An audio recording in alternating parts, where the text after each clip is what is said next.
ਤੁਸੀਂ ਦੇਖ ਰਹੇ ਹੋ ਪੰਜਾਬੀ ਨੈਸ਼ਨਲ ਟੈਲੀਵਿਜ਼ਨ। ਮਨਜੀਤ ਸਿੰਘ ਫਿਰਮਨ ਵੱਲੋਂ ਆਪ ਜੀ ਨੂੰ ਪਿਆਰ ਭਰੀ ਸਤਿ ਸ਼੍ਰੀ ਅਕਾਲ।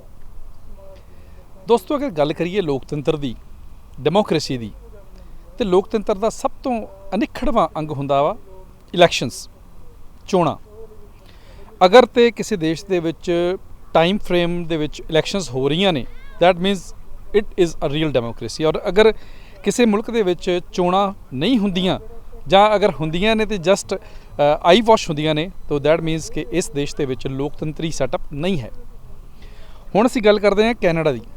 ਕੈਨੇਡਾ ਦਾ ਜਿਹੜਾ ਲੋਕਤੰਤਰ ਆ, ਇਸ ਦੀ ਇੱਕ ਖੂਬਸੂਰਤੀ ਹੈ ਕਿ ਪਾਰਟੀ ਜਿਹੜੀਆਂ ਨੇ ਉਹ ਪਾਰਟੀਜ਼ ਦੇ ਵਿਦਿਨ ਵੀ ਇਲੈਕਸ਼ਨਸ ਹੁੰਦੇ ਨੇ। ਇਹ ਨਹੀਂ ਵੀ ਜਿਵੇਂ ਇੰਡੀਆ ਦੇ ਵਿੱਚ ਇਲੈਕਸ਼ਨਸ ਹੁੰਦੇ ਆ ਵੀ ਕਾਂਗਰਸ ਪਾਰਟੀ, ਬੀਜੇਪੀ, ਅਕਾਲੀ ਦਲ ਨੇ ਨੋਮੀਨੇਸ਼ਨ ਦੇ ਦਿੱਤੀਆਂ ਜੀ, ਭਾਈ ਆਹ ਬਲਾਂ ਦਾ ਫਲਾਣੀ ਸੀਟ ਤੋਂ ਜਿੱਤੇਗਾ। ਰਾਦਰ ਇੱਥੇ ਕੀ ਹੁੰਦਾ ਵਾ ਕਿ ਹਰੇਕ ਕੌਂਸਟੀਚੁਐਂਸੀ ਦੇ ਵਿੱਚੋਂ ਇੱਕ ਪਾਰਟੀ ਨੂੰ ਬਿਲੋਂਗ ਕਰਨ ਵਾਲੇ ਜਿਹੜੇ ਲੋਕ ਨੇ ਉਹ ਆਪਣੀਆਂ ਨੋਮੀਨੇਸ਼ਨਸ ਦੇ ਸਕਦੇ ਨੇ ਅਤੇ ਬਾਅਦ ਵਿੱਚ ਉਹਨਾਂ ਲਈ ਪਾਰਟੀ ਮੈਂਬਰਸ ਜਿਹੜੇ ਨੇ ਉਹ ਵੋਟਿੰਗ ਕਰਦੇ ਨੇ ਅਤੇ ਨੋਮੀਨੇਸ਼ਨ ਦੇ ਵਿੱਚ ਜਿਹੜਾ ਕੈਂਡੀਡੇਟ ਜਿੱਤਦਾ ਉਹ ਫਿਰ ਇਲੈਕਸ਼ਨਸ ਦੇ ਵਿੱਚ ਜਾ ਕੇ ਅੱਗੇ ਕੰਟੈਸਟ ਕਰਦਾ ਹੈ ਉਸ ਪਾਰਟੀ ਦੇ ਕੈਂਡੀਡੇਟ ਵਜੋਂ। ਸੋ ਇਸੇ ਤਰ੍ਹਾਂ ਜੀ ਅਲਬਰਟਾ ਦੇ ਵਿੱਚ ਜਿਹੜੇ ਪ੍ਰੋਵਿੰਸ਼ੀਅਲ ਇਲੈਕਸ਼ਨ ਹੋਣੇ ਨੇ ਉਹ 2023 ਦੇ ਵਿੱਚ ਹੋਣੇ ਨੇ, ਪਰ ਇਲੈਕਸ਼ਨ ਦੀਆਂ ਜਿਹੜੀਆਂ ਸਰਗਰਮੀਆਂ ਨੇ ਉਹ ਆਲਰੇਡੀ ਸਟਾਰਟ ਹੋ ਚੁੱਕੀਆਂ ਨੇ। ਅਤੇ ਅੱਜ ਅਸੀਂ ਪਹੁੰਚੇ ਹੋਏ ਹਾਂ ਜੀ ਕਮਿਊਨਿਟੀ ਹਾਲ ਰਿਜਵੁੱਡ ਦੇ ਵਿੱਚ, ਜਿੱਥੇ ਕਿ ਨੋਮੀਨੇਸ਼ਨ ਮੀਟ ਹੈਗਾ ਵਾ NDP ਦੇ ਕਰੰਟ MLA ਸਰਦਾਰ ਜਸਵੀਰ ਸਿੰਘ ਦਿਓਲ ਦਾ। ਔਰ ਜਸਵੀਰ ਸਿੰਘ ਦਿਓਲ ਜਿਹੜੇ ਨੇ ਉਹ ਇਸੇ ਰਾਈਡਿੰਗ ਤੋਂ, ਐਡਮਿੰਟਨ ਮੈਡੋਸ ਤੋਂ ਦੁਬਾਰਾ ਇਲੈਕਸ਼ਨ ਲੜਨ ਜਾ ਰਹੇ ਨੇ। ਔਰ ਉਹਨਾਂ ਦੀ ਜਿਹੜੀ ਨੋਮੀਨੇਸ਼ਨ ਆ ਉਹ ਆਲਰੇਡੀ ਯੂਨੈਨੀਮਸ ਯਾਨੀ ਕਿ ਸਰਬਸੰਮਤੀ ਦੇ ਨਾਲ ਉਹਨਾਂ ਨੂੰ ਕੈਂਡੀਡੇਟ NDP ਵੱਲੋਂ ਐਲਾਨ ਦਿੱਤਾ ਗਿਆ ਹੈ। ਅੱਜ ਇੱਥੇ ਮੀਟਿੰਗ ਹੋਣੀ ਆ ਜਿਸ ਵਿੱਚ NDP ਪਾਰਟੀ ਦੇ ਵੱਖ-ਵੱਖ MLA ਵੀ ਪਹੁੰਚਣਗੇ। ਆਸ ਹੈ ਕਿ ਪਾਰਟੀ ਦੇ ਜਿਹੜੇ ਡਿਪਟੀ ਲੀਡਰ ਨੇ ਸਾਰਾ ਹੌਫਮੈਨ ਉਹ ਵੀ ਪਹੁੰਚਣਗੇ ਅਤੇ ਨਾਲ ਦੇ ਨਾਲ ਜਸਵੀਰ ਦਿਓਲ ਉਹਨਾਂ ਦੇ ਜਿਹੜੇ ਹਲਕੇ ਦੇ ਸਪੋਰਟਰ ਨੇ, ਸਮਰਥਕ ਨੇ, ਉਹ ਵੀ ਵੱਡੀ ਗਿਣਤੀ ਵਿੱਚ ਪਹੁੰਚਣ ਦੀ ਆਸ ਆ। ਹੁਣ ਤੁਹਾਨੂੰ ਅੰਦਰ ਲੈ ਕੇ ਚੱਲਦੇ ਹਾਂ ਹਾਲ ਦੇ ਵਿੱਚ। ਉੱਥੇ ਜਸਵੀਰ ਸਿੰਘ ਦਿਓਲ ਜਿਹੜੇ ਨੇ ਉਹ ਆਪਣੇ ਪਿਛਲੇ 3 ਸਾਲਾਂ ਦੀ ਕਾਰਗੁਜ਼ਾਰੀ ਉਹ ਵੀ ਤੁਹਾਡੇ ਨਾਲ ਸਾਂਝੀ ਕਰਨਗੇ ਅਤੇ ਨਾਲ ਦੇ ਨਾਲ ਆਉਣ ਵਾਲੇ ਸਮੇਂ ਦੇ ਵਿੱਚ ਉਹਨਾਂ ਨੂੰ ਇਲੈਕਸ਼ਨ ਦੇ ਸੰਬੰਧ ਦੇ ਵਿੱਚ ਕੀ ਉਦੇਸ਼ ਰੱਖੇ ਨੇ ਉਹ ਵੀ ਉੱਥੇ ਤੁਹਾਡੇ ਨਾਲ ਸਾਂਝੇ ਕਰਨਗੇ। ਸੋ ਆਓ ਜੀ ਅੰਦਰ ਚੱਲਦੇ ਹਾਂ।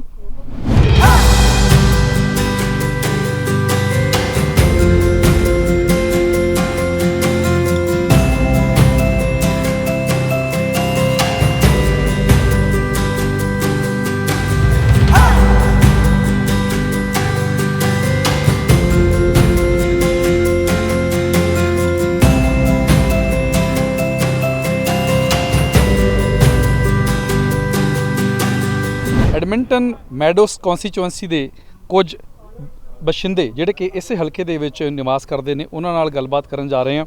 ਸਭ ਤੋਂ ਪਹਿਲਾਂ ਜੀ ਆਪਣਾ ਨਾਮ ਦੱਸਿਓ ਪਲੀਜ਼। ਜਸਪਾਲ ਸਿੰਘ। ਹਾਂਜੀ। Master Mahinder Singh CO. ਹਾਂਜੀ। ਨਿਸ਼ਾਨ ਸਿੰਘ ਸੰਧੂ। ਨਿਸ਼ਾਨ ਸਿੰਘ ਜੰਗੀਰ ਸਿੰਘ ਟਵਾਣਾ। ਦਰਸ਼ਨ ਸਿੰਘ ਮਹੇੜੂ। ਰਾਜਵੀਰ ਖਰੋੜ। ਕਿਆ ਬਾਤ ਆ। ਮਾਸਟਰਾਂ ਦੀ ਕਾਫੀ ਬਹੁਤਾਤ ਆ ਜੀ, ਕਿਉਂਕਿ ਪੜ੍ਹੇ ਲਿਖੇ ਹੋਏ ਜਿਹੜੇ ਸਾਡੇ ਬਜ਼ੁਰਗ ਨੇ ਉੱਥੋਂ ਰਿਟਾਇਰਮੈਂਟ ਤੋਂ ਬਾਅਦ ਇੱਥੇ ਪਹੁੰਚੇ ਹੋਏ ਨੇ।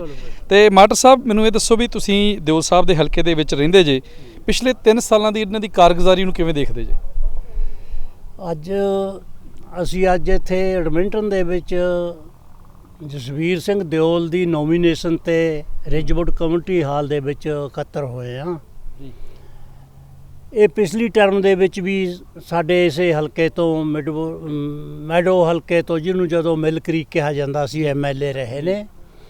ਪਿਛਲੇ 3 ਸਾਲ ਤੋਂ ਇਹਨਾਂ ਨੇ ਜੋ ਆਪਣੇ ਹਲਕੇ ਦੇ ਵਿੱਚ ਕੰਮ ਕੀਤੇ ਨੇ ਉਹਨਾਂ ਨੂੰ ਦੇਖਦੇ ਹੋਏ ਸਾਨੂੰ ਆਸ ਹੈ ਵੀ ਮੈਡੋ ਹਲਕੇ ਦੇ ਲੋਕ ਇਹਨਾਂ ਨੂੰ ਦੁਬਾਰੇ ਮੌਕਾ ਦੇਣਗੇ ਜੀ, ਕਿਉਂਕਿ ਇਹਨਾਂ ਨੇ ਬੇਲਾਗ ਹੋ ਕੇ ਕਮਿਊਨਿਟੀ ਦੀ, ਸਮਾਜ ਦੀ, ਆਪਣੇ ਹਲਕੇ ਦੀ, ਸਾਰਿਆਂ ਦੀ ਡਟ ਕੇ ਸੇਵਾ ਕੀਤੀ ਆ। ਕੋਈ ਇਹਨਾਂ ਤੋਂ ਅੱਜ ਤਾਈਂ ਨਾਰਾਜ਼ ਨਹੀਂ ਹੋਇਆ। ਇੱਕ ਅੱਧਾ ਸਾਨੂੰ ਕੇਸ ਨਹੀਂ ਮਿਲਿਆ ਵੀ ਕਦੇ ਇਹਨਾਂ ਨੇ ਕਿਸੇ ਨੂੰ ਇਗਨੋਰ ਕੀਤਾ ਹੋਵੇ, ਕਿਸੇ ਨੂੰ ਆਪਦੇ ਭਰੋਸੇ 'ਚ ਨਾ ਲਿਆ ਹੋਵੇ। ਲੋਕਾਂ ਦੀ ਰਾਏ ਦੇ ਨਾਲ ਇਹ ਆਪਣੇ ਹਲਕੇ ਦੇ ਵਿੱਚ ਸਾਰਾ ਆਪਦਾ 3 ਸਾਲ ਕੰਮ ਕਰਦੇ ਰਹੇ ਨੇ। ਇਸ ਵਾਸਤੇ ਅਸੀਂ ਆਸਵੰਦ ਹਾਂ ਵੀ ਮੈਡੋ ਹਲਕੇ ਦੇ ਲੋਕ ਬੜੀ ਵੱਡੀ ਬਹੁ ਗਿਣਤੀ ਦੇ ਨਾਲ ਜਸਵੀਰ ਸਿੰਘ ਦਿਓਲ ਨੂੰ ਰੀਇਲੈਕਟ ਕਰਕੇ ਮਾਣ ਵਧਾਉਣਗੇ ਸਾਡਾ। ਸਾਰੇ ਅਸੀਂ ਭਾਰਤੀ ਲੋਕ ਅਤੇ ਬਾਕੀ ਕਮਿਊਨਿਟੀਆਂ ਦੇ ਲੋਕ, ਇਕੱਲੇ ਹੀ ਨਹੀਂ ਵੀ ਅਸੀਂ ਪੰਜਾਬੀ ਨੋ, ਇੱਥੇ ਜਿੰਨੀ ਕਮਿਊਨਿਟੀਜ਼ ਰਹਿੰਦੇ ਨੇ ਜਸਵੀਰ ਦਾ ਰੋਲ ਇੰਨਾ ਚੰਗਾ ਰਿਹਾ ਵੀ ਉਹਨੇ ਇੱਕ ਦਿਨ ਨਹੀਂ ਕਿਸੇ ਨੂੰ ਨਾਰਾਜ਼ ਕੀਤਾ। ਜਿੱਥੇ ਵੀ ਉਹਨਾਂ ਨੂੰ ਭਿਣਕ ਪਈ ਆ, ਕਿਸੇ ਨੇ ਸੱਦਿਆ ਜਸਵੀਰ ਨੂੰ ਨਾ ਸੱਦਿਆ, ਇਹ ਫਟਾਫਟ ਮੂਹਰਲੀ ਕਤਾਰ ਦੇ ਵਿੱਚ ਉਹਨਾਂ ਦੇ ਫੰਕਸ਼ਨਾਂ 'ਚ ਜਾ ਕੇ ਉਹਨਾਂ ਨੂੰ ਹੱਲਾਸ਼ੇਰੀ ਦਿੰਦੇ ਰਹੇ ਨੇ। ਇਸ ਵਾਸਤੇ ਮੈਂ ਆਸ ਕਰਦਾ ਵੀ ਮੈਡੋ ਹਲਕੇ ਦੇ ਲੋਕ ਉਹਨਾਂ ਨੂੰ ਬੜੀ ਭਾਰੀ ਬਹੁਗਿਣਤੀ ਨਾਲ ਰੀਇਲੈਕਟ ਕਰਨਗੇ ਤਾਂ ਕਿ ਅਸੀਂ ਕੁਝ ਹੋਰ ਐਡਮਿੰਟਨ ਸ਼ਹਿਰ ਦਾ ਆਪਣੇ ਹਲਕੇ ਦਾ ਸਵਾਰ ਸਕੀਏ। ਥੈਂਕ ਯੂ ਮੇਰੀ ਮਾਟ ਸਾਹਿਬ, ਇੱਕ ਸਵਾਲ ਹੋਰ ਆ ਕਿ ਤੁਸੀਂ ਇੰਡੀਆ ਦੇ ਵਿੱਚ ਵੀ ਕਾਫੀ ਲੰਬਾ ਸਮਾਂ ਟੀਚ ਕੀਤਾ, ਜੀ ਲੋਕਾਂ ਨਾਲ ਵਿਚਰੇ, ਰਾਜਨੀਤਿਕ ਜਿਹੜੀਆਂ ਹਸਤੀਆਂ ਨੇ ਉਹਨਾਂ ਨਾਲ ਵੀ ਵਾਹ ਵਾਸਤਾ ਪਿਆ ਹੋਊਗਾ।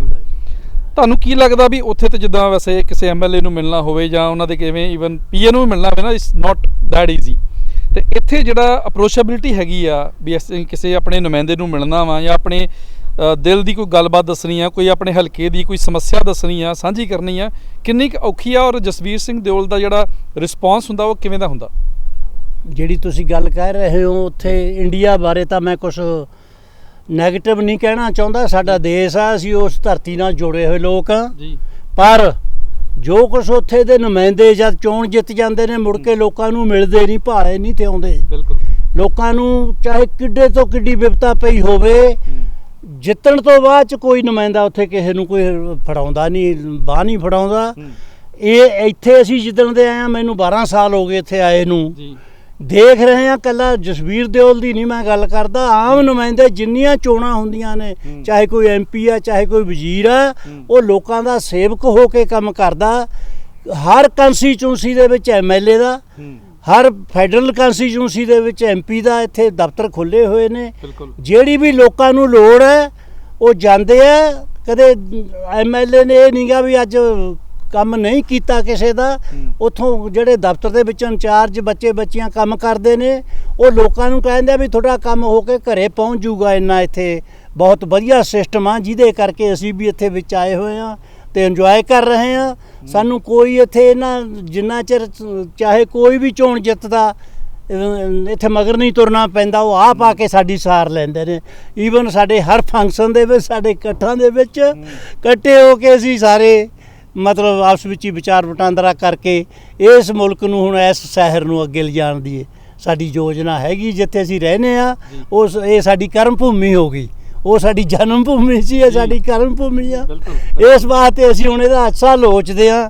ਇੱਥੇ ਦੀਆਂ ਗੱਲਾਂ ਬੜੀਆਂ ਸਿੱਖਣਯੋਗ ਨੇ, ਜਿਨ੍ਹਾਂ ਦਾ ਅਸੀਂ ਕੰਨ ਨਹੀਂ ਧਰਦੇ ਆਮ ਤੌਰ ਤੇ। ਸਾਡੇ ਜਿਹੜੇ ਅਸੀਂ ਇਮੀਗ੍ਰਾਂਟ ਹਾਂ, ਸਾਨੂੰ ਇਹਨਾਂ ਤੋਂ ਸਿੱਖਣਾ ਬਣਦਾ। ਕਿੰਨੀਆਂ ਗੱਲਾਂ ਸਫਾਈ ਦੀ ਹੈ, ਸਿੱਖਿਆ ਦੀ ਹੈ, ਚੋਣਾਂ ਦੀ ਹੈ। ਕੋਈ ਇੱਥੇ ਰਿਸ਼ਵਤਖੋਰੀ ਨਹੀਂ, ਕੋਈ ਪੈਸਾ ਨਹੀਂ, ਜੇਬ ਨੂੰ ਹੱਥ ਨਹੀਂ ਲਵਾਉਂਦਾ। ਸਿੱਧੇ ਲੋਕਾਂ ਦੇ ਕੰਮ, ਜਿਹੜੇ ਦਫ਼ਤਰ ਜਾਂਦੇ ਹੋ ਹੋਣ ਵਾਲਾ ਤੁਹਾਡਾ ਇੱਥੇ ਹੀ ਹੋ ਜਾਣਾ। ਨਾ ਕਿਸੇ ਪ੍ਰਾਈਮ ਮਿਨਿਸਟਰ ਦੇ, ਨਾ ਮੰਤਰੀ ਤੋਂ ਕੋਈ ਸਿਫਾਰਿਸ਼ ਦੀ ਲੋੜ ਨਹੀਂ ਪੈਂਦੀ।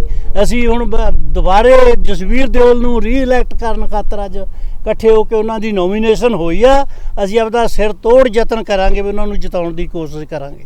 ਬਹੁਤ ਬਹੁਤ ਧੰਨਵਾਦ ਜੀ। ਬਹੁਤ ਵਧੀਆ ਲੱਗਿਆ ਤੁਹਾਡੇ ਨਾਲ ਗੱਲਬਾਤ ਕਰਕੇ। ਔਰ ਚਲੋ ਜਿਵੇਂ ਤੁਸੀਂ ਵਿਸ਼ ਕਰਦੇ ਜੇ ਜਸਵੀਰ ਸਿੰਘ ਦਿਓਲ ਹੋਣਾ ਦੀ ਰੀਇਲੈਕਸ਼ਨ ਦੇ ਲਈ, ਤਾਂ ਆਸ ਕਰਦੇ ਹਾਂ 2023 ਦੇ ਵਿੱਚ ਦੁਬਾਰਾ ਐਡਮਿੰਟਨ ਮੈਡੋਸ ਹਲਕੇ ਨੂੰ ਰਿਪਰੈਜ਼ੈਂਟ ਕਰਨ ਜੀ। ਫੇਰ ਮਿਲਾਂਗੇ ਇਹਨਾਂ ਲਫ਼ਜ਼ਾਂ ਦੇ ਨਾਲ, ਤੁਹਾਨੂੰ ਫੇਰ ਮਿਲਾਂਗੇ ਜਿੱਤ ਕੇ ਮਿਲਾਂਗੇ। ਧੰਨਵਾਦ ਜੀ। ਸਾਡੇ ਨਾਲ ਜੁੜੇ ਨੇ ਜੀ ਗੁਰਿੰਦਰ ਸਿੰਘ ਬਰਾੜ, ਜਿਹੜੇ ਕਿ ਉਚੇਚੇ ਤੌਰ ਤੇ ਕੈਲਗਰੀ ਤੋਂ ਆਏ ਨੇ, ਇੱਥੋਂ ਦੇ ਐਮਐਲਏ ਜਸਵੀਰ ਦਿਓਲ ਹੋਣਾ ਦੀ ਸਪੋਰਟ ਦੇ ਵਿੱਚ, ਉਹਨਾਂ ਦੀ ਨੋਮੀਨੇਸ਼ਨ ਦੇ ਸਪੋਰਟ ਦੇ ਵਿੱਚ। ਔਰ ਇਹ ਵੀ ਉੱਥੇ ਇਲੈਕਸ਼ਨ ਲੜਨ ਜਾ ਰਹੇ ਨੇ। ਕੈਲਗਰੀ ਨਾਰਥ ਈਸਟ ਤੋਂ ਇਹ ਨੋਮੀਨੇਸ਼ਨ ਜਿੱਤ ਚੁੱਕੇ ਨੇ। ਪਹਿਲਾਂ ਤਾਂ ਮੁਬਾਰਕਾਂ ਵੀਰ ਜੀ। ਜੀ ਥੈਂਕ ਯੂ, ਬਹੁਤ ਸ਼ੁਕਰੀਆ ਜੀ। ਤੇ ਮੈਨੂੰ ਥੋੜ੍ਹਾ ਜਿਹਾ ਆਪਣੇ ਬਾਰੇ ਦੱਸਿਓ ਤੇ ਫਿਰ ਦੱਸਿਓ ਵੀ ਜਿਹੜੀ ਅੱਜ ਦੇ ਖਾਸ ਮਕਸਦ ਲਈ ਤੁਸੀਂ ਪਹੁੰਚੇ ਜੇ ਜਸਵੀਰ ਦਿਓਲ ਹੋਣਾ ਦੀ ਨੋਮੀਨੇਸ਼ਨ ਦੀ ਸਪੋਰਟ ਦੇ ਵਿੱਚ। ਜਸਵੀਰ ਦਿਓਲ ਬਾਰੇ ਕੀ ਕਹਿਣਾ ਚਾਹੋਗੇ? ਜੀ ਸਭ ਤੋਂ ਪਹਿਲਾਂ ਦਿਓਲ ਸਾਹਿਬ ਨੂੰ ਬਹੁਤ-ਬਹੁਤ ਮੁਬਾਰਕਾਂ। ਕੈਲਗਰੀ ਮੈਡੋਸ ਦੇ ਸਾਰੇ ਲੋਕਾਂ ਨੂੰ ਇੱਕ ਬਹੁਤ ਚੰਗਾ ਨੁਮਾਇੰਦਾ ਪਿਛਲੇ 4 ਸਾਲ ਦੇ ਵਿੱਚ ਜਿਹੜਾ ਉਹਨਾਂ ਨੇ ਚੁਣ ਕੇ ਲੈਜਿਸਲੇਚਰ ਦੇ ਵਿੱਚ ਭੇਜਿਆ ਸੀ। ਔਰ ਦਿਓਲ ਸਾਹਿਬ ਬਾਰੇ ਜੇ ਮੈਂ ਆਖਾਂ ਤਾਂ ਦਿਓਲ ਸਾਹਿਬ ਬਹੁਤ ਹੰਬਲ, ਜੈਂਟਲ, ਪੈਸ਼ਨੇਟ ਤੇ ਖਾਸ ਕਰਕੇ ਹਿਊਮਨ ਰਾਈਟਸ ਦੇ ਇਸ਼ੂ ਦੇ ਉੱਤੇ ਜਦੋਂ ਗੱਲ ਆਉਂਦੀ ਹੈ ਤਾਂ ਦਿਓਲ ਸਾਹਿਬ ਚੈਂਪੀਅਨ ਹੈ ਹਿਊਮਨ ਰਾਈਟਸ ਦੇ ਇਸ਼ੂ ਦੇ ਉੱਤੇ, ਐਂਟੀ ਰੇਸਿਜ਼ਮ ਦੇ ਇਸ਼ੂ ਦੇ ਉੱਤੇ। ਫਾਰਮਰ ਜਦੋਂ ਪ੍ਰੋਟੈਸਟ ਚੱਲ ਰਿਹਾ ਸੀ ਇੰਡੀਆ ਦੇ ਵਿੱਚ, ਉਹਨਾਂ ਨੇ ਬਿਲਕੁਲ ਫਾਰਮਰਸ ਦੇ ਹੱਕ ਦੇ ਵਿੱਚ ਖੜ ਕੇ ਉੱਥੋਂ ਸਾਬਤ ਕੀਤਾ ਕਿ ਉਹ ਲੋਕਾਂ ਦੇ ਲਈ, ਲੋਕਾਂ ਦੀ ਪੋਲੀਟਿਕਸ ਦੇ ਲਈ, ਆਮ ਲੋਕਾਂ ਦੇ ਲਈ ਜਿਹੜੇ ਹੱਕ ਹੈ ਉਹਨਾਂ ਦੇ ਲਈ ਉਹ ਹਮੇਸ਼ਾ ਆਵਾਜ਼ ਉਠਾਉਂਦੇ ਰਹਿੰਦੇ ਆ। ਬਰਾੜ ਸਾਹਿਬ, ਇੱਕ ਸਵਾਲ ਆ ਕਿ ਕਾਫੀ ਪਾਰਟੀਆਂ ਨੇ, ਅਗਰ ਆਪਾਂ ਇਲੈਕਸ਼ਨਸ ਦੀ ਗੱਲ ਕਰਦੇ ਹਾਂ ਅਲਬਰਟਾ ਵਿੱਚ, ਐਨਡੀਪੀ ਦੀ ਸਿਲੈਕਸ਼ਨ ਕਰਨੀ ਆ ਐਨਡੀਪੀ ਦੇ ਕੈਂਡੀਡੇਟ ਵਜੋਂ ਇਲੈਕਸ਼ਨ ਲੜਨ ਦਾ ਡਿਸੀਜਨ ਜਿਹੜਾ ਵਾ ਇਹ ਕਿਵੇਂ ਲਿਆ, ਕਿਉਂ ਐਨਡੀਪੀ? ਦੇਖੋ, ਜਿਹੜੀ ਐਨਡੀਪੀ ਹੈ ਜੀ ਉਹ ਆਮ ਲੋਕਾਂ ਦੀ ਪਾਰਟੀ ਹੈ। ਐਨਡੀਪੀ ਗੱਲ ਕਰਦੀ ਹੈ ਮਿਨੀਮਮ ਵੇਜ ਦੀ। ਪਹਿਲਾਂ ਗੱਲ ਹੋਈ ਉਦੋਂ $9 ਕੁਝ ਸੈਂਟ ਮਿਨੀਮਮ ਵੇਜ ਹੁੰਦੇ ਸੀ, ਤੇ ਐਨਡੀਪੀ ਨੇ $15 ਮਿਨੀਮਮ ਵੇਜ ਦੀ ਗੱਲ ਕੀਤੀ। ਐਂਟੀ ਪਾਵਰਟੀ ਪਾਲਿਸੀਜ਼ ਐਨਡੀਪੀ ਨੇ ਲੈ ਕੇ ਆਂਦੀਆਂ। ਐਨਡੀਪੀ ਨੇ ਸਕੂਲ ਫੀਸ ਹੈ ਜਿਹੜੀ ਉਹ ਰਿਡਿਊਸ ਕੀਤੀ। ਐਨਡੀਪੀ ਨੇ 4 ਸਾਲਾਂ ਦੇ ਵਿੱਚ 244 ਪਬਲਿਕ ਸਕੂਲ ਬਣਾਏ ਤੇ ਮਾਡਰਨਾਈਜ਼ ਕੀਤੇ। ਕੈਲਗਰੀ ਦੀ ਜੇ ਮੈਂ ਗੱਲ ਕਰਾਂ ਤਾਂ ਕੈਲਗਰੀ ਕੈਂਸਰ ਸੈਂਟਰ ਐਨਡੀਪੀ ਨੇ ਬਣਾਇਆ। 59 ਨਿਊ ਟੈਕਸਿਸ ਤੇ ਨਵੀਆਂ ਫੀਸਿਸ ਜਿਮ ਪ੍ਰੈਂਟਿਸੋਰੀ 2015 ਦੀ ਆਪਣੀ ਇਲੈਕਸ਼ਨ ਦੇ ਵਿੱਚ ਲੈ ਕੇ ਆ ਰਹੇ ਸੀ, ਉਹ ਸਾਰੀਆਂ ਰਿਵਰਸ ਕੀਤੀਆਂ। ਸੋ ਓਵਰਆਲ ਜੇ ਮੈਂ ਦੇਖਾਂ, ਇੰਸ਼ੋਰੈਂਸ ਜਿਹੜਾ ਅੱਜ ਸਭ ਤੋਂ ਵੱਡਾ ਇਸ਼ੂ ਬਣਿਆ ਹੋਇਆ ਲੋਕਾਂ ਦੇ ਲਈ, ਇੰਸ਼ੋਰੈਂਸ ਕੈਪ ਕੀਤੀ ਐਨਡੀਪੀ ਨੇ, ਯੂਟਿਲਿਟੀ ਬਿੱਲ ਕੈਪ ਕੀਤੀ ਐਨਡੀਪੀ ਨੇ, ਸਟੂਡੈਂਟ ਦੀ ਟਿਊਸ਼ਨ ਫੀਸ ਐਨਡੀਪੀ ਨੇ ਕੈਪ ਕੀਤੀ। ਉਸ ਵੇਲੇ ਮੈਂ ਸਟੂਡੈਂਟ ਯੂਨੀਅਨ ਦੇ ਵਿੱਚ ਹੁੰਦਾ ਸੀ ਜਦੋਂ ਐਨਡੀਪੀ ਦੀ ਗਵਰਨਮੈਂਟ ਬਣੀ, ਤੇ ਉਸ ਵੇਲੇ ਸਟੂਡੈਂਟਸ ਦਾ ਬਹੁਤ ਵੱਡਾ ਇਸ਼ੂ ਹੁੰਦਾ ਸੀ student fees. As soon as NDP government ਦੇ ਵਿੱਚ ਆਈ, ਉਹਨਾਂ ਨੇ ਉਹ ਫੀਸ ਜਿਹੜੀ ਆ ਉਹ ਕੈਪ ਕੀਤੀ। ਇਹ ਅੱਜ ਤੱਕ ਕਦੇ ਅਲਬਰਟਾ 'ਚ ਨਹੀਂ ਸੀ ਹੋ ਸਕਿਆ। ਸੋ ਇਸ ਤਰ੍ਹਾਂ ਜਿਹੜੀਆਂ ਇਹਨਾਂ ਦੀਆਂ ਪਾਲਿਸੀਜ਼ ਹੈ ਉਹ ਆਮ ਲੋਕਾਂ ਦੇ ਲਈ, ਆਮ ਅਲਬਰਟਨ ਦੇ ਲਈ ਪਾਲਿਸੀਜ਼ ਹੈ। ਸਮਾਲ ਬਿਜ਼ਨਸ ਦਾ ਟੈਕਸ ਘਟਾਇਆ, ਹੋਰ ਸਮਾਲ ਬਿਜ਼ਨਸਿਸ ਦੀ ਸਪੋਰਟ ਦੇ ਲਈ ਉਹਨਾਂ ਨੇ ਕੰਮ ਕੀਤੇ। ਔਰ ਅੱਜ ਵੀ ਜਿਹੜਾ ਡਾਇਵਰਸੀਫਿਕੇਸ਼ਨ ਆਫ ਇਕੋਨਮੀ ਦਾ ਇੱਕ ਇਸ਼ੂ ਹੈ, ਉਹਦੇ ਲਈ albertasfuture.ca ਵੈਬਸਾਈਟ ਐਨਡੀਪੀ ਨੇ ਇੱਕ ਸਪੈਸ਼ਲ ਬਣਾਈ ਹੈ। ਮੈਂ ਰੇਚਲ ਨੋਟਲੀ ਦੇ ਸਟਾਫ 'ਤੇ ਵੀ ਕੰਮ ਕਰ ਰਿਹਾ ਸੀ। ਉਸ ਵੇਲੇ ਮੈਨੂੰ ਨੇੜਿਓਂ ਹੋ ਕੇ ਦੇਖਣ ਦਾ ਮੌਕਾ ਮਿਲਿਆ, ਉਹਦੇ 'ਤੇ ਕੰਮ ਕਰਨ ਦਾ ਮੌਕਾ ਮਿਲਿਆ, ਅਤੇ ਮੈਂ ਉਹ ਜਿਹੜੀਆਂ ਪਾਲਿਸੀਜ਼ ਬਣ ਰਹੀਆਂ ਸੀ ਉਹਦਾ ਮੈਂ ਹਿੱਸਾ ਵੀ ਸੀ। ਸੋ ਮੈਂ ਪਰਸਨਲੀ ਅਟੈਸਟ ਕਰ ਸਕਦਾ ਕਿ ਲੋਕਾਂ ਦੇ ਨਾਲ ਕੰਸਲਟ ਕਰਕੇ ਐਨਡੀਪੀ ਪਾਲਿਸੀਜ਼ ਬਣਾ ਰਹੀ ਹੈ। ਕਲੋਜ਼ ਡੋਰ ਪਾਲਿਸੀਜ਼ ਜਿਹੜੀਆਂ ਉਹ ਐਨਡੀਪੀ ਦੇ ਵਿੱਚ ਨਹੀਂ ਬਣਦੀਆਂ, ਆਮ ਲੋਕਾਂ ਦੇ ਨਾਲ ਕੰਸਲਟ ਕਰਕੇ ਆਮ ਲੋਕਾਂ ਦੀ ਗਵਰਨਮੈਂਟ ਐਨਡੀਪੀ ਹਮੇਸ਼ਾ ਡਿਲੀਵਰ ਕਰਦੀ। ਬਰਾੜ ਸਾਹਿਬ, ਬਹੁਤ ਵਧੀਆ ਲੱਗਾ ਗੱਲਬਾਤ ਕਰਕੇ, ਔਰ ਸ਼ੁਭ ਇੱਛਾਵਾਂ ਨੇ ਤੁਹਾਡੇ ਆਉਣ ਵਾਲੇ ਇਲੈਕਸ਼ਨਸ ਦੇ ਲਈ। ਗੁੱਡ ਲੱਕ ਜੀ। ਥੈਂਕ ਯੂ, ਬਹੁਤ ਸ਼ੁਕਰੀਆ। ਔਰ ਤੁਹਾਡੇ ਸਾਰੇ ਸੁਣਨ ਵਾਲੇ ਸਰੋਤਿਆਂ ਦਾ ਬਹੁਤ ਸ਼ੁਕਰੀਆ। Thank you.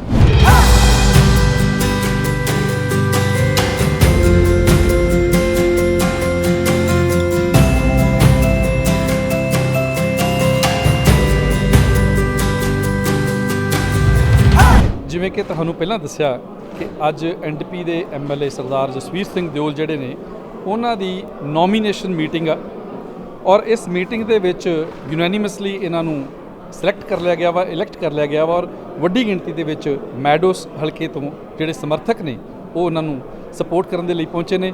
ਪਹਿਲਾਂ ਤਾਂ ਭਾਜੀ ਬਹੁਤ ਬਹੁਤ ਮੁਬਾਰਕਾਂ ਜੀ।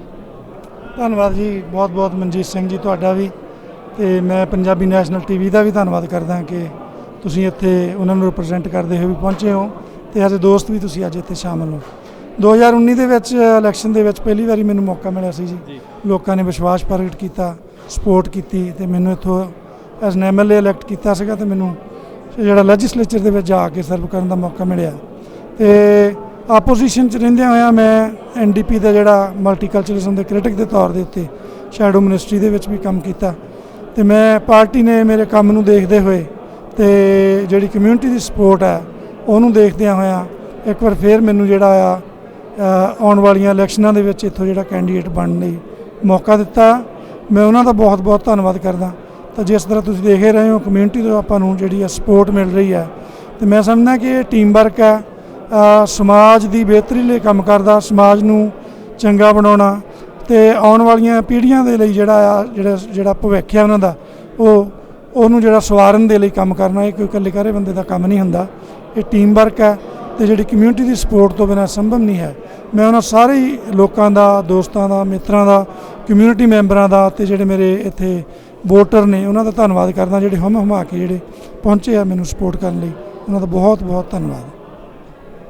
ਦਿਓਲ ਸਾਹਿਬ, ਜਿਹੜੇ ਅਲਬਰਟਾ ਦੇ ਪ੍ਰੋਵਿੰਸ਼ੀਅਲ ਇਲੈਕਸ਼ਨ ਆ ਵੈਸੇ ਤਾਂ 2023 ਦੇ ਵਿੱਚ ਪੈਂਡਿੰਗ ਨੇ, 2023 'ਚ ਹੋਣਗੇ, ਪਰ ਨੋਮੀਨੇਸ਼ਨ ਪ੍ਰੋਸੈਸ ਜਿਹੜਾ ਵਾ ਆਲਮੋਸਟ ਸਾਰੇ ਅਲਬਰਟਾ ਦੇ ਵਿੱਚ ਚੱਲ ਰਿਹਾ ਵਾ। ਤੁਸੀਂ ਇਲੈਕਟ ਹੋ ਚੁੱਕੇ ਜੇ, ਮੈਨੂੰ ਥੋੜ੍ਹਾ ਜਿਹਾ ਦੱਸਿਓ ਵੀ ਜਿਹੜਾ ਨੋਮੀਨੇਸ਼ਨ ਪ੍ਰੋਸੈਸ ਹੈ ਹੁੰਦਾ ਕੀ ਹੈ, ਜਿਹੜੀ ਡੈਮੋਕ੍ਰੇਸੀ ਵਿਦਿਨ ਪੋਲੀਟੀਕਲ ਪਾਰਟੀ ਆ ਇਹ ਕੰਮ ਕਿਵੇਂ ਕਰਦੀ ਹੈ? ਬੜੇ ਫੈਕਟਰ ਇਹਦੇ ਵਿੱਚ ਤੁਸੀਂ ਗੱਲ ਕਹੀ ਹੈ, ਤੁਸੀਂ ਸਿਆਸਤ ਨੂੰ ਜਾਣਦੇ ਹੋ, ਤੁਸੀਂ ਮੀਡੀਆ ਨਾਲ ਜੁੜੇ ਹੋਏ ਹੋ, ਤੇ ਜਿਵੇਂ ਇੰਡੀਆ ਦੇ ਵਿੱਚ ਇਲੈਕਸ਼ਨਾਂ ਆਉਂਦੀਆਂ ਨੇ ਤੇ ਪਾਰਟੀਆਂ ਜਿਹੜੀਆਂ ਆ ਆਪਣੀ ਉਹ ਸਲੇਟ ਜਿਹੜੀ ਫਿਲ ਕਰਨ ਦੀ ਕੋਸ਼ਿਸ਼ ਕਰਦੀਆਂ ਤਾਂ ਕਿ ਉਹ ਆਪਣੇ ਮਜ਼ਬੂਤ ਕੈਂਡੀਡੇਟ ਜਿਹੜੇ ਆਉਣ ਵਾਲੀਆਂ ਇਲੈਕਸ਼ਨਾਂ 'ਚ ਦੇ ਸਕਣ, ਤਾਂ ਕਿ ਉਹ ਜਿੱਤ ਕੇ ਜਿਹੜਾ ਸਰਕਾਰ ਬਣਾ ਸਕਣ, ਸਰਕਾਰ ਬਣਾ ਕੇ ਜਿਹੜਾ ਉਹ ਲੋਕਾਂ ਦੀ ਬਿਹਤਰੀ ਦੇ ਲਈ ਕੰਮ ਕਰ ਸਕਣ। ਜਿਹੜਾ ਆਪਣਾ ਐਜੂਕੇਸ਼ਨ ਸਿਸਟਮ ਹੈ, ਹੈਲਥ ਸਿਸਟਮ ਹੈ, ਜਾਂ ਜਿਹੜੇ ਹੋਰ ਸੋਸ਼ਲ ਪ੍ਰੋਗਰਾਮ ਹੈ ਉਹਨਾਂ ਦੇ ਉੱਤੇ ਲੋਕਾਂ ਲਈ ਉਹ ਹੋਰ ਵੀ ਚੰਗੀ ਤਰ੍ਹਾਂ ਕੰਮ ਕਰ ਸਕਣ। ਤੇ ਇੰਟਰਨਲੀ ਬੜੇ ਫੈਕਟਰੀ 'ਚ ਕੰਮ ਕਰਦੇ ਨੇ ਕਿ ਤੁਹਾਡੀ ਪਿਛਲੀ ਪਰਫਾਰਮੈਂਸ ਕਿਵੇਂ ਰਹੀ ਹੋ, ਤੁਸੀਂ ਲੋਕਾਂ ਦੇ ਨਾਲ ਕਿਵੇਂ ਲੋਕਾਂ ਨੂੰ ਇੰਗੇਜ ਕਰਦੇ ਰਹੇ ਹੋ, ਤੇ ਲੋਕ ਉਹ ਫੀਡਬੈਕ ਕਿਵੇਂ ਦਿੰਦੇ ਨੇ ਤੁਹਾਨੂੰ, ਤੇ ਉਹਦੇ ਬਿਹਾਫ ਦੇ ਉੱਤੇ ਜਿਹੜਾ ਕੋਈ ਹੋਰ ਬੰਦਾ ਤੁਹਾਡੇ ਤੋਂ ਨਾਰਾਜ਼ ਆ ਜਾਂ ਕਮਿਊਨਿਟੀ ਕਿੰਨੀ ਨਾਰਾਜ਼ ਆ ਜਾਂ ਲੋਕ ਤੁਹਾਨੂੰ ਲਾਉਣਾ ਚਾਹੁੰਦੇ ਜਾਂ ਲੋਕਾਂ ਦੀ ਤੁਸੀਂ ਪਸੰਦ ਨਹੀਂ, ਉਹ ਬੜੇ ਫੈਕਟਰ ਕੰਮ ਕਰਦੇ ਨੇ। ਮੇਰਾ ਖਿਆਲ ਇਹ ਸਾਰੇ ਫੈਕਟਰੀ ਦੇ ਵਿੱਚ ਕੰਮ ਕੀਤੇ ਨੇ, ਲੋਕਾਂ ਦੀ ਸਪੋਰਟ ਵੀ ਥੱਲੇ ਉਹ ਵੀ ਕੰਮ ਕੀਤੀ ਆ। ਜਿਹੜਾ ਮੇਰੇ ਕਲੀਗਸ ਨੇ ਮੈਨੂੰ ਸਪੋਰਟ ਕੀਤੀ ਤੇ ਮੈਂ ਜਿਹੜੀ ਪਰਫਾਰਮੈਂਸ ਦੇ ਸਕਿਆ ਪਿਛਲੇ 3 ਸਾਲਾਂ ਦੇ ਵਿੱਚ ਸ਼ਾਇਦ ਉਹ ਵੀ ਕੰਮ ਕੀਤੀ ਆ। ਤੇ ਪਾਰਟੀ ਸਾਡੀ ਜਿਹੜੇ ਲੀਡਰ ਨੇ ਰੇਚਲ ਨੋਟਲੀ ਜਿਹੜੇ ਪਹਿਲਾਂ ਪ੍ਰੀਮੀਅਰ ਵੀ ਰਹਿ ਚੁੱਕੇ ਨੇ, ਉਹ ਤੇ ਤੁਸੀਂ ਦੇਖਿਆ ਜਿਹੜੇ ਮੇਰੇ ਕਲੀਗ ਨੇ ਇੱਥੇ ਅੱਜ ਨੰਬਰ ਆਫ MLAs ਜਿਹੜੇ ਉਹਨਾਂ ਨੇ ਆ ਕੇ ਇੱਥੇ ਸਪੋਰਟ ਜਿਹੜੀ ਆਪਣੀ ਸ਼ੋਅ ਕੀਤੀ ਆ। ਤੇ ਇਹ ਸਾਰੇ ਮੇਰੇ ਖਿਆਲ ਕਈ ਫੈਕਟਰ ਲੱਗ ਕੇ ਜਿਹੜਾ ਪਾਰਟੀ ਨੇ ਡਿਸਾਈਡ ਕੀਤਾ ਮੈਨੂੰ ਜਿਹੜਾ ਅੱਜ ਅਕਲੇਮ ਕਰ ਲਈ ਸਰਬਸੰਮਤੀ ਦੇ ਨਾਲ ਮੈਨੂੰ ਆਪਣਾ ਜਿਹੜਾ ਅਗਲਾ ਕੈਂਡੀਡੇਟ ਹੈ ਉਹ ਫਿਰ ਬਣਾਇਆ। ਮੈਂ ਇੱਕ ਵਾਰੀ ਫਿਰ ਉਹਨਾਂ ਦਾ ਧੰਨਵਾਦ ਕਰਦਾ। ਤੇ ਇੱਕ ਹੋਰ ਸਵਾਲ ਹੈ ਜੀ ਕਿ ਆਲਰੇਡੀ ਕਾਫੀ ਵੱਡੀ ਗਿਣਤੀ ਦੇ ਵਿੱਚ MLA ਪਹੁੰਚੇ ਨੇ, ਜਿਹੜੇ NDP ਦੇ ਹੈਗੇ ਨੇ, ਸਾਰਾ ਹੌਫਮੈਨ ਜਿਹੜੇ ਕਿ ਪਾਰਟੀ ਦੇ ਡਿਪਟੀ ਲੀਡਰ ਨੇ ਉਹ ਵੀ ਪਹੁੰਚੇ ਨੇ। ਜਦੋਂ ਹੁਣ 2023 ਦੇ ਵਿੱਚ ਇਲੈਕਸ਼ਨਸ ਦੇ ਵਿੱਚ ਲੋਕਾਂ ਦੇ ਨਾਲ ਆਪਾਂ ਸੰਪਰਕ ਕਰਨਾ ਵਾ, ਕਿਹੜੇ ਮੁੱਦੇ ਹੋਣਗੇ ਮੁੱਖ ਜਿਨ੍ਹਾਂ ਨੂੰ ਲੈ ਕੇ ਤੁਸੀਂ ਲੋਕਾਂ ਤੱਕ ਪਹੁੰਚ ਕਰੋਗੇ? ਮੁੱਦੇ ਤਾਂ ਦੇਖੋ ਜੀ, ਲੋਕਾਂ ਦੇ ਕੈਨੀ ਸਾਹਿਬ ਨੇ ਲੋਕਾਂ ਨੂੰ ਇੰਨਾ ਜ਼ਿਆਦਾ ਅਵੇਅਰ ਕਰਤਾ ਜੀ, ਜਿਨ੍ਹਾਂ ਚੀਜ਼ਾਂ ਤੇ ਅਸੀਂ ਬਹੁਤ ਹੀ ਰਿਲੈਕਸ ਹੁੰਦੇ ਸਾਂ ਤੇ ਬਹੁਤਾ ਕਈ ਵਾਰੀ ਇਸ ਢੰਗ ਦੇ ਨਾਲ ਫਿਕਰਮੰਦੀ ਨਾਲ ਨਹੀਂ ਸੋਚਦੇ ਸਾਂ, ਉਹਨਾਂ ਨੇ ਸਾਬਤ ਕਰਤਾ ਵੀ ਜੇ ਅਸੀਂ ਅਵੇਸਲੇ ਹੋਵਾਂਗੇ ਤੇ ਇੱਥੇ ਇੱਦਾਂ ਦੀਆਂ ਤਾਕਤਾਂ ਆ ਜਿਹੜੀਆਂ ਉਹ ਇਹਦਾ ਕੀ ਹਸ਼ਰ ਕਰਨੀਆਂ। ਹੈਲਥ ਕੇਅਰ ਦੇ ਉੱਤੇ ਬਹੁਤ ਵੱਡਾ ਅਟੈਕ ਹੋਇਆ, ਐਜੂਕੇਸ਼ਨ ਸਿਸਟਮ ਦੇ ਉੱਤੇ ਐਡਾ ਵੱਡਾ ਅਟੈਕ ਹੋਇਆ, ਹਜ਼ਾਰਾਂ ਦੀ ਗਿਣਤੀ ਦੇ ਵਿੱਚ ਜਿਹੜੇ ਵਰਕਰ ਨੇ, ਸਟਾਫ ਅਸਿਸਟੈਂਟ ਨੇ, ਕੰਮ ਕਰਨ ਵਾਲੇ, ਉਹ ਟਵੀਟਸ ਦੇ ਨਾਲ ਇੱਕ ਟਵੀਟ ਕਰਕੇ ਫਾਇਰ ਕਰ ਦਿੱਤੇ ਗਏ। ਤੇ ਸਕੂਲ ਜਿਹੜੇ ਨੇ ਉਹਨਾਂ 'ਚ ਸਪੋਰਟ ਦੀ ਲੋੜ ਹੈ, ਨਵੇਂ ਸਕੂਲ ਬਣਾਉਣ ਦੀ ਲੋੜ ਹੈ। ਇਕਨੋਮਿਕ ਡਿਵਰਸੀਫਿਕੇਸ਼ਨ ਜਿਹੜੀ ਅਸੀਂ ਪਿਛਲੀ ਵਾਰ ਸ਼ੁਰੂ ਕੀਤੀ ਸੀ ਉੱਥੇ ਹੀ ਉਹ ਉਵੇਂ ਹੀ ਖੜ੍ਹ ਗਈ। ਤੇ ਜਿਹੜਾ ਕਲਾਈਮੇਟ ਚੇਂਜ ਦਾ ਪੂਰਾ ਇੱਕ ਪਲੇਟਫਾਰਮ ਆ, ਉਹ ਜਿਸ ਢੰਗ ਦੇ ਨਾਲ ਉਹਨਾਂ ਨੇ ਉੱਤੇ ਕੰਮ ਤਾਂ ਕੀ ਕਰਨਾ ਸੀ, ਉਹ ਅੰਡਰ ਅਟੈਕ ਹੈ UCP ਦੇ। ਉਹ ਇੱਦਾਂ ਦਾ ਵਰਤਾਂਤ, ਝੂਠੇ ਮੂਠੇ ਵਰਤਾਂਤ ਸਿਰਜ ਕੇ ਲੋਕਾਂ ਨੂੰ ਡਿਸਟਰੈਕਟ ਕਰਕੇ ਤੇ ਉਹਨਾਂ ਨੇ ਹਰ ਜਿਹੜਾ ਉਹ ਪੱਖ ਹੈ ਜਿਹੜਾ ਲੋਕਾਂ ਦੇ ਉੱਤੇ ਆ ਉਹਦੇ ਤੇ ਅਟੈਕ ਕੀਤਾ। ਤੇ ਸਾਡੇ ਸਾਹਮਣੇ ਮੁੱਦੇ ਨੇ ਕਿ ਜਿਹੜਾ ਹੈਲਥ ਕੇਅਰ ਦਾ ਡਾਕਟਰਾਂ ਦੇ ਨਾਲ ਲੜਾਈ ਪਾਈ ਰੱਖੀ ਆ, ਵੇਟ ਟਾਈਮਸ ਜਿਹੜੇ ਬਹੁਤ ਲੰਬਾ ਆ, ਐਂਬੂਲੈਂਸਿਸ ਦਾ ਕ੍ਰਾਈਸਿਸ ਜਿਹੜਾ ਆ ਉਹ ਸਾਡੇ ਸਾਹਮਣੇ ਆ ਕਿ 14 ਐਂਬੂਲੈਂਸਿਸ ਖੜੀਆਂ ਤੇ ਹਸਪੀਟਲ ਦੇ ਅੰਦਰ ਜਾਣ ਨੂੰ ਥਾਂ ਕੋਈ ਨਹੀਂ। ਉਹ ਸਾਰੇ ਜਿਹੜੇ ਮਸਲੇ ਹੱਲ ਕਰਨੇ ਆ। ਤੇ ਜਿਵੇਂ ਮੈਂ ਅੱਜ ਕਿਹਾ ਸੀਗਾ ਵੀ ਸਾਡੇ ਲਈ ਜਿਹੜਾ ਹੈਲਥ ਕੇਅਰ ਆ ਦੈਟ ਮੀਨਸ ਨੋ ਪ੍ਰਾਈਵੇਟਾਈਜੇਸ਼ਨ, ਉਹ ਪਬਲਿਕ ਹੈਲਥ ਕੇਅਰ ਦੀ ਅਸੀਂ ਸਪੋਰਟ ਕਰਦੇ ਹਾਂ। ਉੱਥੇ ਡਾਕਟਰ ਜਿਹੜੇ ਭਰਤੀ ਕਰਨ ਦੀ ਲੋੜ ਆ, ਉਹ ਭਰਤੀ ਕਰਨ ਦੀ ਲੋੜ ਨਹੀਂ, ਜਾਣੀ ਕਿ ਉਹਨਾਂ ਨੂੰ ਅਟਰੈਕਟ ਕਰਨ ਦੀ ਲੋੜ, ਉਹਨਾਂ ਨੂੰ ਮਾਹੌਲ ਦੇਣ ਦੀ ਲੋੜ ਆ ਕਿ ਉਹਦੇ ਵਿੱਚ ਆਉਣ, ਕੰਮ ਕਰਨ, ਰਿਸਪੈਕਟਡ ਫੀਲ ਕਰਨ। ਨਰਸਾਂ ਆ, ਹੋਰ ਬਹੁਤ ਕੁਝ ਕਰਨ ਵਾਲਾ। ਇਸੇ ਤਰ੍ਹਾਂ ਜਿਹੜਾ ਐਜੂਕੇਸ਼ਨ ਦੇ ਵਿੱਚ ਹੈ, ਐਜੂਕੇਸ਼ਨ ਤੇ ਬਹੁਤ ਪੋਸਟ ਸੈਕੰਡਰੀ ਐਜੂਕੇਸ਼ਨ ਜਿਹੜਾ ਉਹਨੇ ਬਹੁਤ ਹੀ ਜ਼ਿਆਦਾ ਅੰਡਰ ਅਟੈਕ ਰਿਹਾ ਇਸ ਗਵਰਨਮੈਂਟ ਦੇ। ਉਹਦੇ ਤੇ ਉਹਨਾਂ ਦੀਆਂ ਫੀਸਾਂ ਵਧਾ ਦਿੱਤੀਆਂ ਗਈਆਂ, ਉਹਨਾਂ ਨੂੰ ਸਟੂਡੈਂਟਸ ਨੂੰ ਮਿਲਦੇ ਲੋਨ ਜਿਹੜੇ ਉਹਨਾਂ ਦੇ ਇੰਟਰਸਟ ਵਧਾ ਦਿੱਤੇ ਗਏ ਨੇ। ਉਹ ਸਾਰਾ ਕੁਝ ਰਿਵਰਸ ਕਰਨ ਦੀ ਲੋੜ ਹੈ। ਤੇ ਅਫੋਰਡੇਬਿਲਟੀ ਦਾ ਬਹੁਤ ਵੱਡਾ ਜਿਹੜਾ ਉਹਦੇ ਵਿੱਚ ਇੰਸ਼ੋਰੈਂਸ ਦਾ ਜਿਹੜਾ ਕੈਪ ਰਿਮੂਵ ਕੀਤਾ, ਇੰਸ਼ੋਰੈਂਸ ਪ੍ਰਾਈਸ ਤੇ ਫਿਰ ਯੂਟਿਲਿਟੀਜ਼ ਤੇ ਲੱਗਾ ਹੋਇਆ ਕੈਪ ਰਿਮੂਵ ਕੀਤਾ। ਇਹ ਇਸ਼ੂ ਨੇ ਜਿਨ੍ਹਾਂ ਨੂੰ ਐਡਰੈਸ ਕਰਨ ਦੀ ਲੋੜ ਹੈ। ਔਰ ਜਿਹੜਾ ਮੈਂ ਤੇ ਮੇਰਾ ਕਾਕਸ ਹੈ, ਸਾਡੇ ਲੀਡਰ ਨੇ, ਜਿਹੜੇ ਨਵੇਂ ਕੈਂਡੀਡੇਟ ਨੇ ਜਿਸ ਢੰਗ ਸਾਹਮਣੇ ਆਏ ਨੇ, ਅਸੀਂ ਪੂਰੀ ਤਰ੍ਹਾਂ ਰੈਡੀ ਹਾਂ ਜਦੋਂ ਮੌਕਾ ਮਿਲਦਾ। ਤੇ ਸੱਚਮੁੱਚ ਜਿਹੜਾ ਲੋਕਾਂ ਨੇ ਪਹਿਲਾਂ ਵੀ ਇਹ ਮਹਿਸੂਸ ਕੀਤਾ ਸੀ ਕਿ ਇੱਥੇ ਕਿਸ ਤਰ੍ਹਾਂ ਦਾ ਅੰਤਰ, ਜਿਹੜਾ ਕਿਸ ਤਰ੍ਹਾਂ ਦਾ ਬਦਲਾਅ ਸੋਸਾਇਟੀ ਦੇ ਵਿੱਚ ਆਇਆ, ਤੇ ਲੋਕ ਦੁਬਾਰਾ ਇਸ ਨੂੰ ਫੀਲ ਕਰਨਗੇ। ਦਿਓ ਸਾਹਿਬ, ਬਹੁਤ ਬਹੁਤ ਧੰਨਵਾਦ ਤੁਹਾਡੇ ਵਿਚਾਰ ਸਾਂਝੇ ਕਰਨ ਲਈ, ਔਰ 2023 ਦੇ ਇਲੈਕਸ਼ਨਸ ਦੇ ਲਈ ਗੁੱਡ ਲੱਕ ਹੈ ਜੀ। Thank you. ਧੰਨਵਾਦ ਬਹੁਤ ਬਹੁਤ ਮਨਜੀਤ ਜੀ ਤੇ ਪੰਜਾਬੀ ਨੈਸ਼ਨਲ TV ਦਾ ਇੱਕ ਵਾਰੀ ਫੇਰ ਬਹੁਤ ਬਹੁਤ ਧੰਨਵਾਦ। Thank you. Can you say one more time? Rachel, Rachel, Rachel, Rachel, Rachel.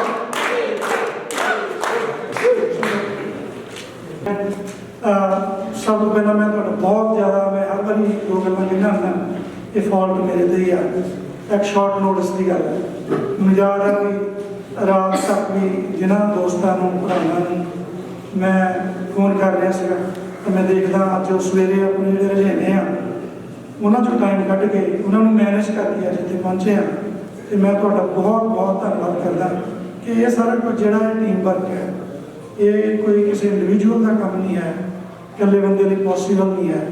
ਤੁਸੀਂ ਆਉਂਦੇ ਹੋ, ਤੁਹਾਡੀ ਸਪੋਰਟ ਹੈ, ਇਹਦੇ ਨਾਲ ਹੀ ਪੋਸੀਬਲ ਹੈ, ਇਹਦੇ ਨਾਲ ਹੀ ਹੌਸਲਾ ਬਣਦਾ, ਇਹਦੇ ਨਾਲ ਜਿਹੜਾ ਸਾਨੂੰ ਸਮਾਜ ਦਾ ਉਜਵਲ ਭਵਿੱਖ ਜਿਹੜਾ ਉਹ ਦਿਖਾਈ ਦਿੰਦਾ।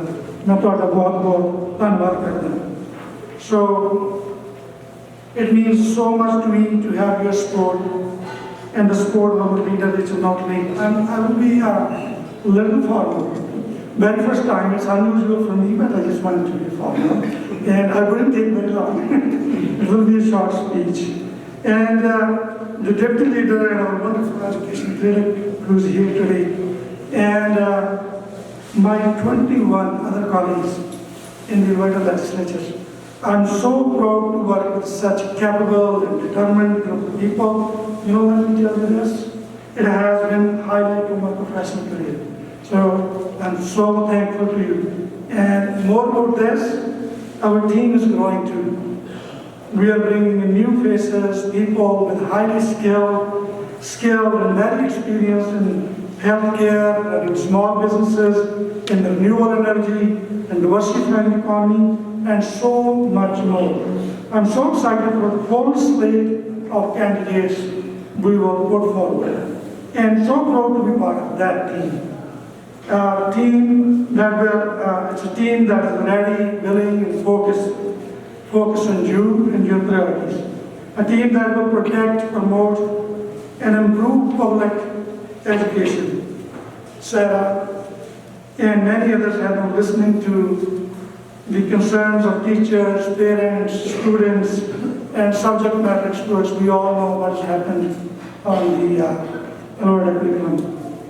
And they have said, flatly they have said they don't support UCP curriculum. We all discussed the surveys and boards and feedbacks. But Rachel and Sarah have already committed.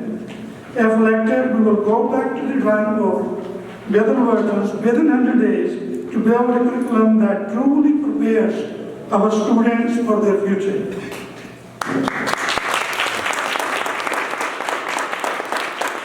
And we will fund classrooms, we will support teachers, and we will take real action to address student mental health after all the difficulties they have faced over past several years. And we will build schools unlike the current UCP government, and you can trust us on this. We have funded schools in my riding. We have, Meadow Plain, Unique Best, and we have the high school in this riding that is under construction right now. And we know K-12 isn't enough. We also need to support post-secondary, because it is there where the leaders of the future economy will get the skills they need. We will work to overcome the devastation UCP cuts. And we will fund new seats in emerging industry. And we will make it affordable. We will put an end to massive tuition increases. And we will stop increasing the interest on student loans, which is driving students further into debt. We will support students with new workplace opportunities, and we will build collaborative relationships as we move forward on a new economic vision.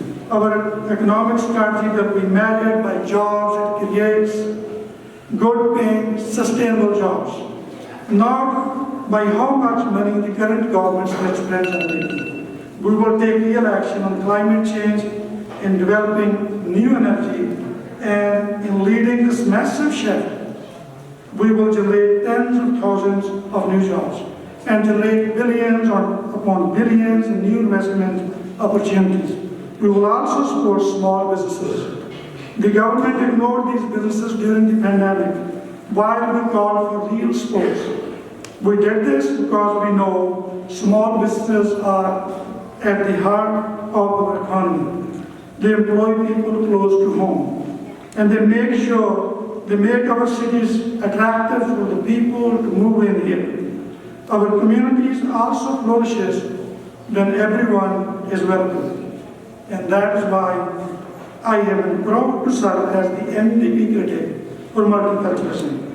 I know that with Rachel Notley at the helm, an NDP government will take real actions to combat racism. Yes.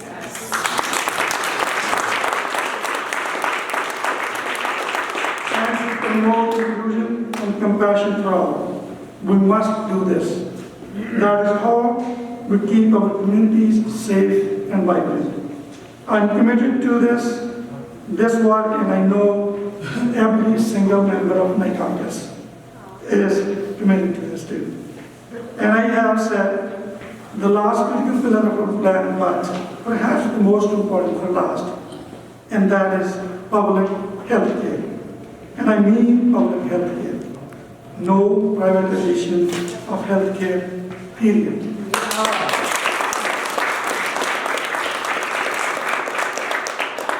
We will end the juicy chaos and truly fix healthcare.